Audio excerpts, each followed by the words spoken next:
How do you make your dream of living on a lake in Orlando a reality? I'm Phil Kruse, and welcome to the Orlando Real Estate Lifestyle.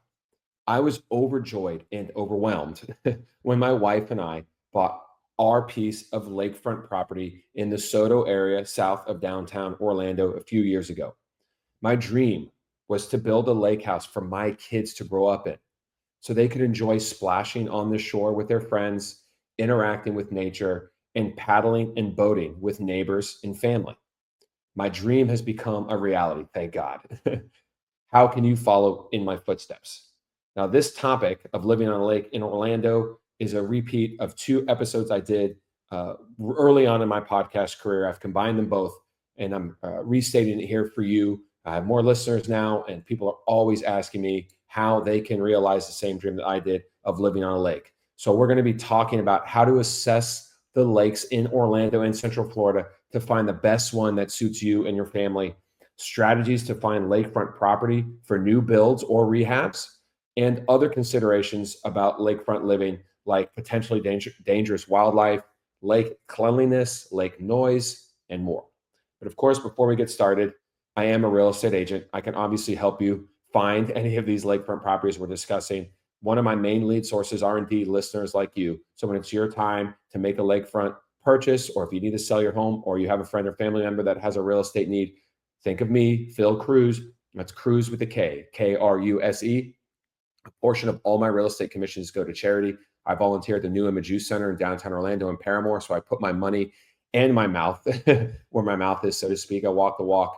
And of course, search my last name on all your social platforms. Again, Phil Kruse, Kruse with a K. I'm everywhere on social media. Follow me there and follow me on my podcast platforms. You're watching me on YouTube, maybe, or listening to me on Spotify or wherever. Like and subscribe, turn on your notifications, and check out my library. I interview all kinds of local business leaders. I just interviewed Giovanni Fernandez, the brainchild behind the Hourglass District. He's the property developer for that area. Same with the Milk District. So much stuff going on in those areas. And I just dropped an interview with him. It's very awesome. I also interviewed Bruno Zucchini at Pizza Bruno and so many other people. Check it out. All right, let's move on. Selecting the right lake for you. How do you picture your family? How do you picture your family life on the lake? And what sort of memories do you want to create with your kids? You got to ask yourself a few key questions about that, and we're going to elaborate on these. How important is a clean, swimmable lake to you? My assumption is very important, because what the heck is the point of living on a lake if it's so dirty that you can't get in it? So you got to check out water clarity, pollution, and also concerns with blue-green algae, which can be toxic. Look, Lake Apopka is one of the largest lakes in the area, a gorgeous lake from the outside looking in if you're just standing on the shore. But all you got to do is look online and find out that Lake Apopka is completely polluted, and the city is doing all they can to fix the issue, but it is upside down. You also want to be concerned with amoebas if you live in a smaller lake or a lake that has high heat issues. How about living on a skiable lake? Is that important to you? When you hear the word skiable, that basically means you're allowed to have motorboats on there versus electric powered craft or human powered craft. So how do you find out about that? How do you even know if the lake you're looking at can be skiable? One of the easiest ways to do is drive by and look into the neighbors' backyards at their boat docks and see if they have jet skis, if they have pontoon boats, if they have wake surfing boats. That's the easiest way to do it.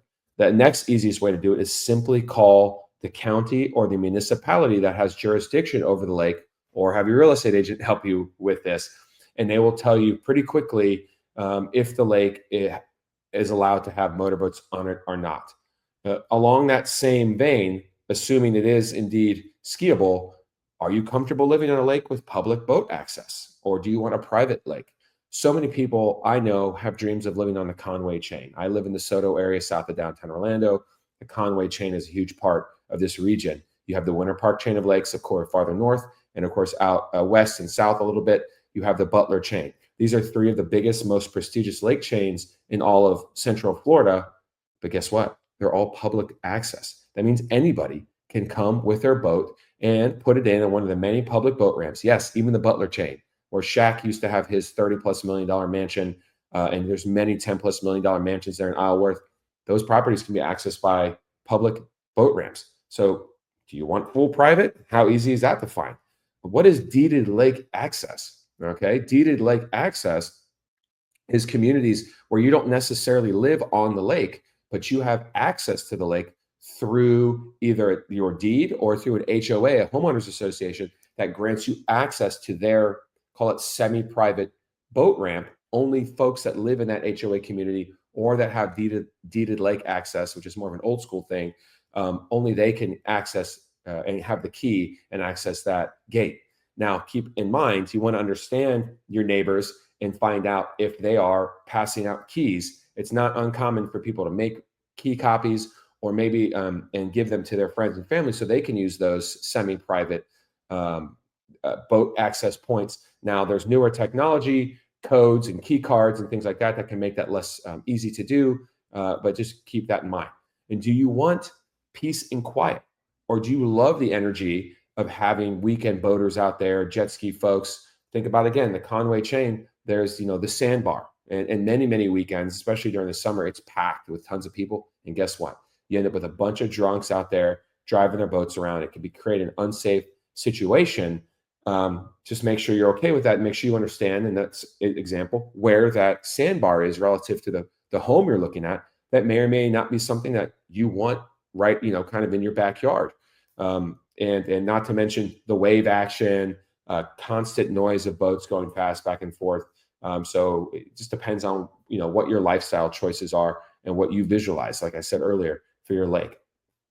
Now let's talk about, how to research lakes a little bit more. And let's talk about the water color. So when I go to the Keys every year, I drive down to South Florida to the Florida Keys with my family, and we go to Isla Mirada. It's one of the most beautiful places in the world. And as you're driving through the Keys, over all the bridges, you look left, you look right, you see turquoise water, you see dark blue, you see light blue, you see white, you see brown on the flats. And this is just gorgeous, crystal clear water with a lot of color change. And it just is something that's nostalgic for me as a kid. And to this day, it's still beautiful. Like, how much does that kind of thing weigh into your consideration of a lake? Do you want a super beautiful lake? And how do we figure that out, right? Talked about Lake Apopka being super polluted. How do I know that? It's pretty simple, actually. You don't have to do a lot of crazy research or even use ChatGPT for that matter. Just go on Google Maps, right? Or Google Earth, and look at the lakes from a satellite view. Here's a pro tip. The blacker the lake, the cleaner the lake. The greener the lake, the more polluted the lake is. Why? Because green lakes have algae growing in them out of control. All lakes have algae. It's a natural thing.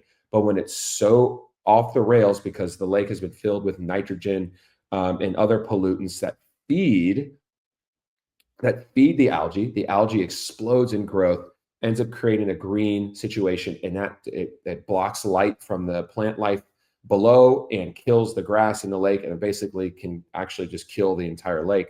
And it's indicative of frankly, fertilizer and septic related pollution. So look at the map, look at Google Maps. If it's black, you're good. If it's green, you should ask some questions. You could also call your local municipalities. Plenty of these lakes, especially the most common ones. I mentioned the Butler chain. I mentioned Conway and Winter Park. Those lakes are highly important to Orange County and the different cities, municipalities that manage them. So they test the water, they manage it, right? Those bodies of water are also accepting water flow from the nearby neighborhoods, all the wastewater from all crazy rainstorms. So they got to be able to manage that and make sure that doesn't flip the balance of the lake's ecosystem and create a polluting situation. So you can ask them about specific lakes that you live on, and they will tell you the kind of reports they have on pollution. And if you need to be worried about blue-green algae, which is a type of algae that pops up during the summer in the hot months, and in certain lakes, it can get so bad that it becomes toxic. It's almost like red tide, where it gives off like a chemical, a gas, and it could actually, hurt your lungs and your eyes and could be toxic for you to swim in. So that's another thing you want to be looking out for, and ask the municipality, hey, has there been issues with blue-green algae in this lake in the past? They'll post signs. If citizens report it to the local authority, they'll come out and they'll post signs about blue-green algae for the public and the citizens that live on those lakes to make sure they take the appropriate caution. Now, here's something pretty cool. Alum. All right. Alum is short for aluminum, and it's what this Orange County and other scientists call the treatment that they do for some lakes. When I first bought my lakefront property, I was lucky enough that within the first year, Orange County did an alum treatment to my lake. So they dump a bunch of basically microscopic aluminum covered in a casing that dissolves in water. Once that aluminum is exposed, it bonds with all the different particulate in the water. I bet you didn't guess you'd be getting a science class here on my podcast today. But anyway, so that aluminous particles grab all the particulate and drop it down with gravity out of the water column. What happens? You end up with that color that is just like what I described in the Florida Keys, that bright turquoise. You could see all the way to the bottom. If it's a deep lake, and we do have some deep lakes here in Orlando, the lake across the street from my house, as a matter of fact, while it looks small, is one of the deepest lakes in all of Central Florida, so much so that the Navy used to test submarines in it, believe it or not. So anyway, they treated my lake with alum because my lake, all the water flows underground into the Conway chain. And so if they can get the cleanest, freshest water from my lake, they know that that's going to flow down into the Conway chain, then help keep that huge lake chain healthy. I was able to put a mask and snorkel on, throw a dive flag up, and just wade in off the shore and swim out to the center of my lake. The center of my lake is, I don't know, 30 to 50 feet deep. I could see straight down to the bottom. I could see the fish swimming around in more shallow areas. It was it was a surreal experience, honestly. And they do it to other lakes in the county. They do it to the Lake Lancaster over there in Delaney Park. Any of you guys listening that live over there, you know what I'm talking about. It is absolutely amazing. So ask about the alum treatments. And of course, look for HOA and county restrictions on boat docks. A lot of people just assume I can put a boat dock in. You may not be able to, or there may be a bunch of extra hurdles that you weren't expecting. Do you have to renovate the current dock that's there? Just make sure that your shoreline is what it is with the survey, so that you know that the boat dock you want to put in is going to fit on the shoreline. Sometimes it looks like you have a big shoreline, and in reality, maybe even after you buy the home, you realize through a survey or something that, man, your shoreline is a heck of a lot smaller than you thought. Wildlife, to me, is one of the biggest reasons to live on a lake, for my own personal enjoyment, but also for my kids. I love teaching my kids every single thing I possibly can and exposing them to the great outdoors. And wildlife is very important to me. And luckily, we live in Central Florida, in Orlando, where we have just springs, rivers, lakes. We got the beach, we got state parks, we got national parks, we got camping. It's all around us. But guess what? If you live on a lake, you literally have that in your backyard. I mean, you don't have to leave your house. You know, we're going to go camping on my buddy's lake. He's got a huge piece of lakefront property he lives on, right closer to Orlando, to UCF. We're just going to camp in his backyard. How fun is that for little kids? And so I love the wildlife here, but let's talk about that. Again, when I was in the Keys a couple of years ago, a crocodile moved in. Not an alligator, a crocodile. Yes, we have American crocodiles, and they're coming back after being nearly extinct for 100 years or so. And we got to watch, after a rainstorm, literally an over 10-foot crocodile swim right across the salt water out there in the ocean, right across the front of our resort. It was intense and super cool, but you're definitely a little bit concerned because we have little kids, right? Well, here in Central Florida, we're worried about alligators. Any single Brazilian I talk to about lakes in Orlando, the very first thing they bring up is alligators. Yes, my wife is Brazilian, so I always having these conversations. And really, anybody from out of town asks us about the alligators because that's what we're known for. You know, you got the UF Florida Gators for a reason. Look, the reality is alligators aren't very dangerous. Statistics back that up. The number one thing you want to know about alligators is never, ever feed them. And this really goes for any form of wildlife. Why? Because wildlife is naturally afraid of humans. The second you start feeding them, they lose their fear and they view humans as a food source. So if an alligator is being fed by a citizen, and then the alligator shows up to their normal feeding grounds and they're hungry and there's no food, guess what? Now they're looking for food. That little dog that runs by, bang. That little kid that runs by, it's a horrible thing to say, could be an issue. Now, luckily for us, especially in the major areas I mentioned, the Butler chain, but more so the Conway and Winter Park chains, are so close to city center and have been developed for so long. We're talking over 100 years of residential property development, more or less, especially in Winter Park and near downtown, that the alligators have lost their habitat and have been forced out to the outskirts of Greater Orlando. So the Butler chain is a little bit more out there. You can expect that. more alligators out there. Certainly out by Disney property, farther north, up in North Seminole County, where you have all the state and national parks are starting to come into play.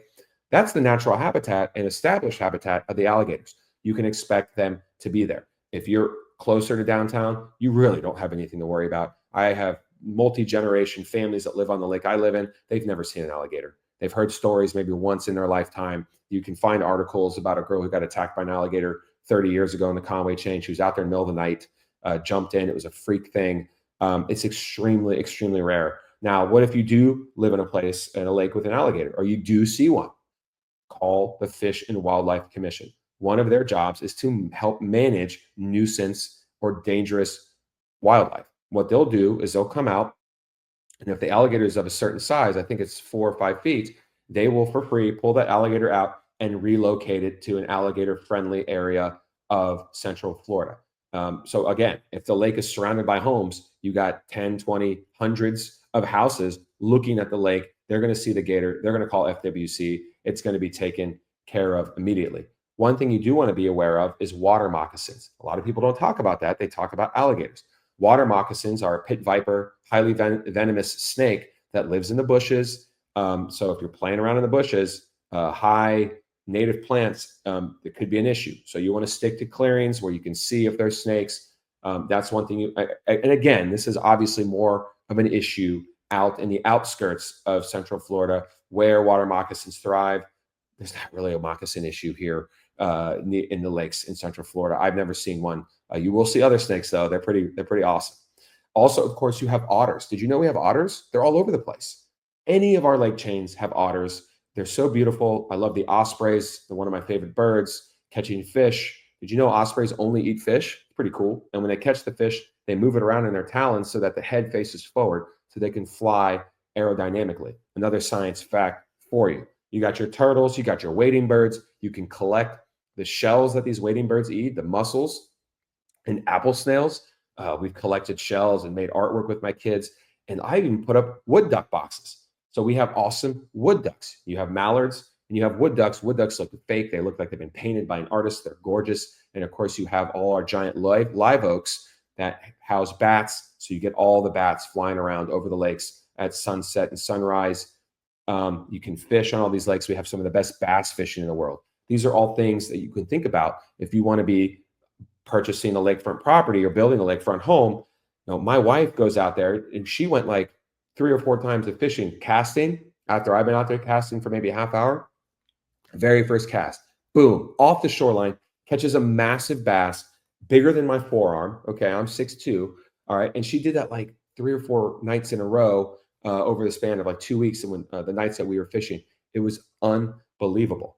And another thing to consider is the skiing, right? The skiable, even if it's skiable, you want to make sure it's big enough. There are some lakes out there that the county has marked as skiable, but they're actually too small. You can't really do anything. You would just drive in small circles on a jet ski.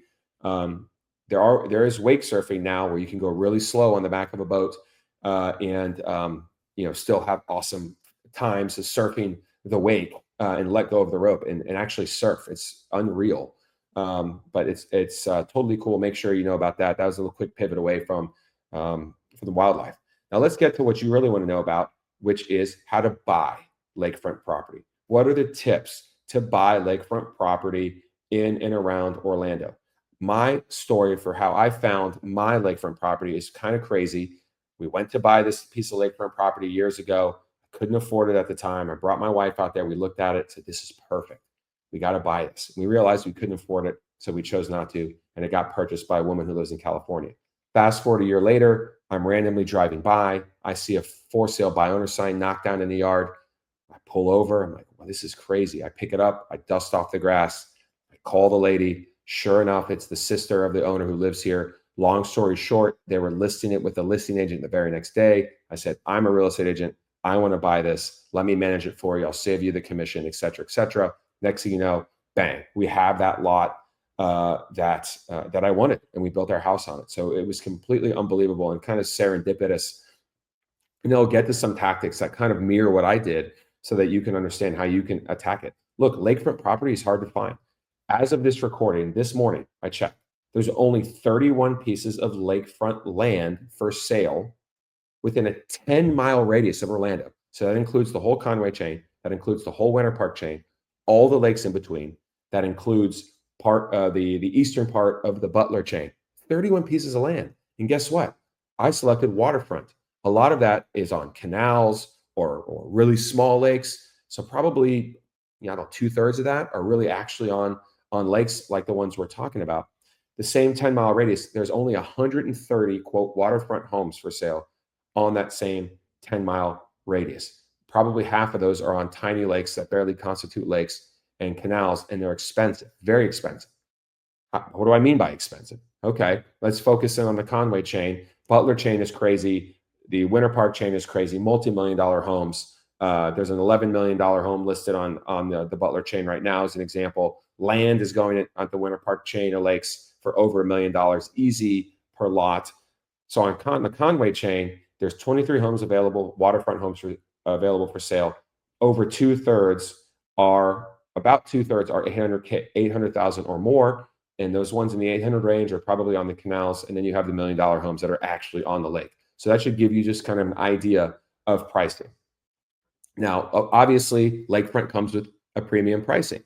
Homes on those chains we talked about are priced hundreds of thousands, if not millions of dollars more than a similar home would be that isn't on a lake. So just the lakefront aspect alone is going to jack the price up. In some cases, it could double the price or more. I think you can understand that. There's scarcity. There's only so much lakefront property to be had. There's plenty of land in Central Florida. The builders are still building. Yes, they're spoking out away from city center or doing things like Giovanni is doing from National Real Estate, like I mentioned at the beginning of the podcast, where he's buying old homes, combining them, and then knocking them down to build new developments. That's happening too. But those aren't lakefront. So less availability, supply and demand, the price is going to go up. So you better believe that lakefront is going to continue to go up. And if you have this dream of buying on a lake, you got to get it done. You're going to have tons of equity in your house once you build or once you buy. That's what happens with lakefronts. It's more exasperated, the equity, because people want to move here. People want to live on lakes. It's going to keep going up. So keep that in mind. So what are some options for you to be able to lock down that home? One thing is buy a dated home, a home that needs to be fully renovated, and you can go in there, rip it down to the studs. You can take the roof off. You can put an addition on top. You can put an addition on the side. Of course, this is all dependent, but these are some options you can do to have an initial house that's affordable, and over time, maybe add to it. On the same kind of wavelength is tear down and rebuild. This is extremely common. My brother-in-law bought a home on our lake at a premium price, I will say, and just to knock it down. Okay, so it's basically the cost of the land is what he bought it for, but that is even better than doing a major renovation or addition to an existing home because you get to start from scratch. You get to design everything yourself. You can have the pool built when you build a home or what have you. And I'm going to get into that a little bit more later, some details about how to get that done with a bank and so forth.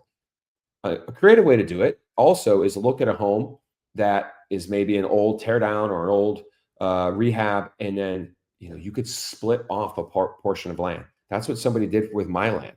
A flipper bought the house next door to me, renovated the bottom floor, sold the house, and in conjunction, they split off the big piece of property that was part and parcel literally to that home, and was able to sell that land as a separate piece of land. So you can look at oversized pieces of property, and you could even maybe go to the owner of the house and say, look, you may not consider this, but you have this extra acreage over here. Can you, I'll buy it off you if you split it off, and bang. Now you can do an off-market deal, or you can bring in a real estate agent like that, like me, who can help you manage that. To that point, go to some of these older homes, find the lake that you want, be dogged, be that guy who's going to get it done, or girl. You can go to the homes, knock on the door. You can send handwritten notes to these homes. A lot of them are going to be owned and lived in by older folks that don't, they're just there and their homes are falling apart. You can eventually buy it from them, knock it down, and build your own home. Don't be afraid to be bold. You got to think to yourself, what's the best that can happen. And again, I, as a real estate agent, can help you understand how to do that. Because frankly, that's what other real estate agents are doing. That's what home flippers are doing. But if you do it in a personal way, you show up, you maybe give them a little flower and a note, something like that. This is a way that you can target off-market deals to make your lakefront dream a reality. And also consider smaller lakes that aren't on these established chains. Okay. Um, if you're on a big chain of lakes like Conway, yes, it's great, or the Winter Park, they're all connected by beautiful canals and you can be on the boat all day and tool around. But if that's not that important to you, and you just want to be on a lake to have the great views, consider one that's just a single lake. We have many of them. There's more lakes in Orlando than pretty much any other city in the United States. So you have plenty of options. You can be patient, but you got to strike once you find what you want. So let's talk about renovating or building your lakefront lot like my brother-in-law is about to do. He's about to knock down that home. He's got his demo permit. He's almost getting his building permits. He's got his loans in place, and that's what we're going to talk about soon. So this is something you want to understand. If you're buying vacant land, know that there's only a handful of lakefront lots available at any time, and the zoning rules often require stormwater retention berms and filter runoff. So that the county has really cracked down on this. So if you're going to be building a brand new home as opposed to doing a renovation, you're going to have different standards and different permitting rules. So a renovation, you're not going to have to do some of this stuff. New construction, you will. What they're going to make you do is build a giant hill between your home and the shoreline all the way across, parallel to the shoreline, so that any stormwater runoff just from rain coming down will cascade and kind of collect in front of that hill, and it can percolate down into the ground and be filtered by the grass and the dirt before it runs off into the lake to stop the pollution that happened to places like Lake Apopka to capture the fertilizer. So you're going to have that restriction. They're going to have something called the high water line, normal high water line. There's going to be a distance away from that you can build. That's called a setback, how close you can be to your side property lines, the front property line, the rear property line. With a lake, there's another special setback. You got to be something like 50 feet away from the normal high water line. If you want to do a pool, there's a separate and less aggressive setback associated with that. So these are things that you're going to have to be very cognizant about. And if you're buying an old house, you got to figure out where it is located on the property. Can you build a pool? Will it fall within a setback that's acceptable by the county? Of course, are they going to make you do that retention berm? And guess what? After you move in and they're not sending an inspector out to check permits, you can do things to your property that aren't necessarily considered permitted. So for example, if they make you put a big berm in, you can just get rid of it after. Nobody's coming and checking on it. So, but be careful, because now you might have erosion issues and water retention issues to deal with. So you may want to get some sort of a grading engineer involved if you're going to do that. What about seawalls and shoreline management? Do you want to have a seawall that you can stand on, or do you want to be able to walk into a white sandy beach? A lot of times when you buy a piece of lakefront property, it already has a seawall. Well, what if it doesn't and you want to install one? Or what if it does and it's in disrepair? This could be complicated. In many lakes, you're not even allowed to do seawalls anymore. They're not going to let you. The county wants a natural shoreline. It's better for the environment of the lake. So if it has an existing seawall, you might be able to pull a permit to renovate the seawall, but you won't be able to pull a permit to demolish it and put a new one. This happened to one of my neighbors. They built new construction. They pulled a renovation permit, ended up destroying the seawall, putting a new one in, got in big trouble and had to pay fines and retroactively pull a different permit and go through a whole variance process. I'm sure it was very stressful for them, but they got it done. So there's always a way. Because some lakes allow natural shorelines only, as I permitted. Others will allow riprap, which is basically a term that means a bunch of rocks stacked up on it. Most people, though, want a beautiful white sandy beach, as if you lived on the shores of, St. Pete Beach or something like that. You can't really do that. You can't do it legally anyway. The county wants these lakes to be healthy, and the municipalities, they want natural vegetation to be growing across the shoreline. This protects the shoreline from erosion, provides natural habitat for all our wildlife species we discussed, that protects from pollution coming down. So if you think you can buy a piece of lakefront property and go get a truckload of sand and dump it down there, you're potentially going to get screwed. You're going to potentially going to have code enforcement come and ding you. You're going to pay a bunch of fines, and then you may have to restore the natural habitat.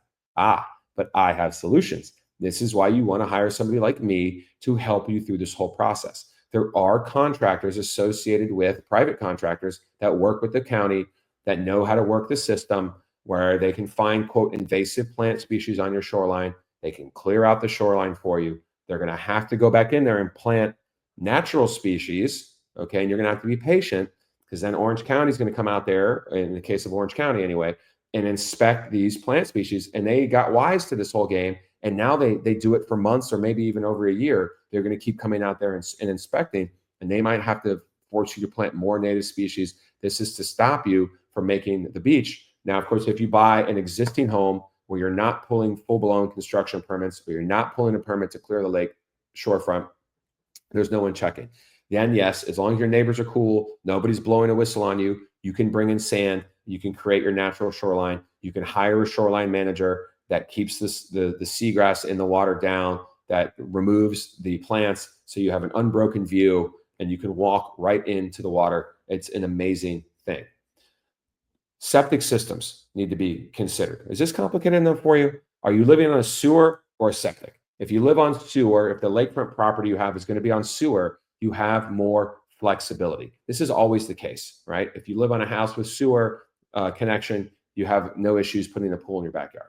If you live in a house with septic and the septic system is in your backyard, you may not have room to install a pool. Well, guess what? Here in Orlando, the reality is many lakefront properties, if not most, are going to have to be on septic systems. You better make sure you understand that before you buy it. Put in an inspection or a due diligence period to make sure you and your agent and contractors you hire can go and confirm that you could have a septic system, that it can fit on the property, that it's not going to create a space issue, that it's not going to have to be in the backyard. They have crush-proof tanks now that can go under your driveway. They're more expensive. And then there's special drain fields with specialized new septic systems that are much more environmentally friendly, and their drain fields where the water percolates out from your home can be like tubing and take up a lot less space. I know all about this stuff. I've had to apply for variance with Orange County about septic systems and all kinds of properties, including multiple lakefront properties from my property development business. I can help you understand that. There may be an issue if the lot is under an acre. You might have to apply for a variance. You're probably going to have to put the septic system in your front yard as close to the road as possible. But what about the construction in general of all this stuff? How do you get it done from a financial perspective? You just dropped hundreds of thousands of dollars on a home that needs to be knocked down or a piece of lakefront property. How are you going to afford to then build your home? And how does that work? There's something called a construction to permanent loan. So you would get a bank to give you this loan. I could help you with this, of course. They give you a construction loan based on the budget you get from one of your builders. Let's say it's going to cost you $1 million to buy the home. They're going to loan you the money throughout the process of construction. Every time the builder hits a major milestone, they're going to request funds from the bank. The bank gives it to them. You're going to be paying interest-only payments during the process of that build at a higher than normal interest rate. So let's say your interest rates right now are about 7%. Maybe you're going to have an 8% interest rate on your construction loan. Once the construction is done and you get certificate of occupancy, meaning you're allowed to legally live there, it's deemed safe and complete by the city or the county, the loan will transition and flip over to a conventional, in most cases, 30-year loan. Normally, you don't have to have another closing.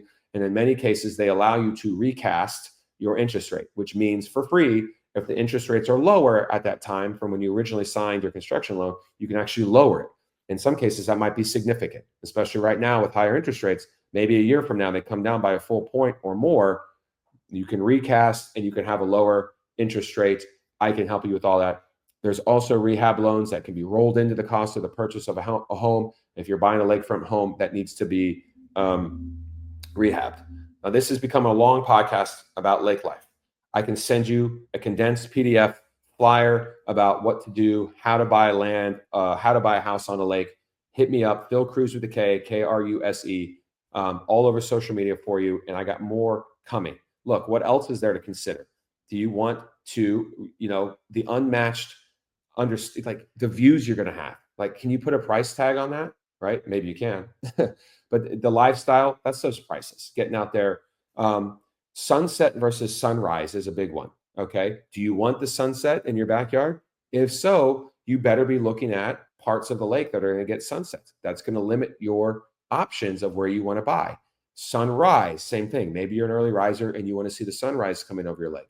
You better make sure that when you build your house or do your renovations, you take into account extra shade. If you have a house facing west and you're getting that summer sun, yeah, you're getting beautiful sunsets, but you're also getting cooked alive in the summer during 4th of July barbecues, kids' birthday parties, you're getting cooked. If you built new construction, you probably had trees removed. You may not have a lot of shade back there. You need to figure that out.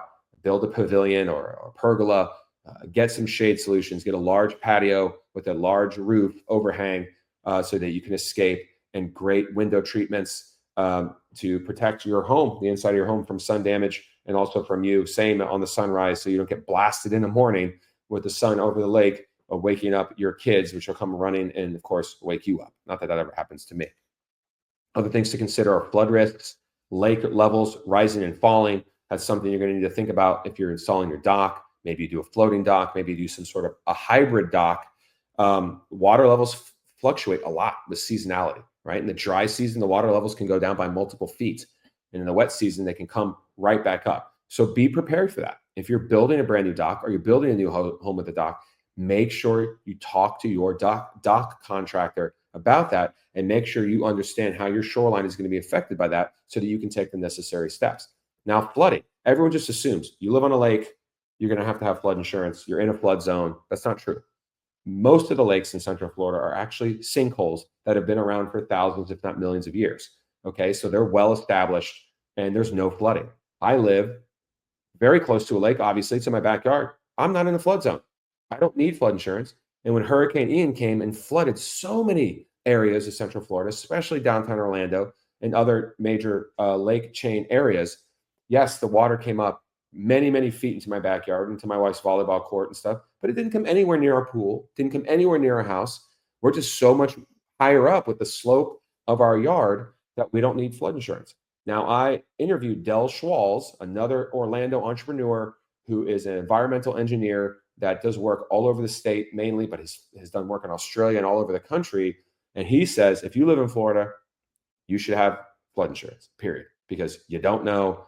The flood insurance maps aren't accurate. The flood maps from FEMA, the Federal Emergency Administration, whatever it's called, they're not accurate. So if you buy a lakefront property, pay an extra $1,000 a year, have flood insurance just in case, especially since you haven't lived on a property before like me, and I understand how my lake functions with heavy rains in hurricane season. You don't have to worry about that. Okay. So Orlando, you know it, it's the best city in the US. Obviously, the fact that we have more lakes than pretty much any other city in the United States, for me, is a huge part of that. And it comes with our amazing ecosystem and nature and access to all that stuff and just the lifestyle of living on a lake. Look, if you don't live on a lake, you probably have a friend that does. We have so many freaking lakes here. So you get to enjoy tubing, water skiing, wake surfing, playing on the lake shore, canoeing, paddleboarding. You got the public access. You don't need to live on a lake to have a boat because of all the boat ramps that are available. It's amazing. If you want to learn more about living on a lake, or let me help you do that, realize that dream, or help you sell your house so that you can afford it, maybe buy and sell or sell and buy at the same time, which I just did a recent podcast about that. And I have another document about that. Hit me up, DM me, find me on social media, Phil Kruse, that's Kruse with a K, Kruse. Remember, if you work with me, a portion of my real estate commissions goes to a charity of your choosing or to the New Image Youth Center, where I volunteer every Wednesday. Like and subscribe to my podcast on all platforms, YouTube, hit the bell, Spotify, or Apple Podcasts, wherever. I'm all over. Follow me, turn on your subscription so that you get notifications every Monday when I drop new podcasts. I got a bunch of great interviews coming up too. So with local business leaders and more real estate related tips, more lifestyle stuff, I'm here for you. And always know that your best life in Orlando is within reach. Keep embracing every moment. Thank you for watching. Thank you for listening. Cheers.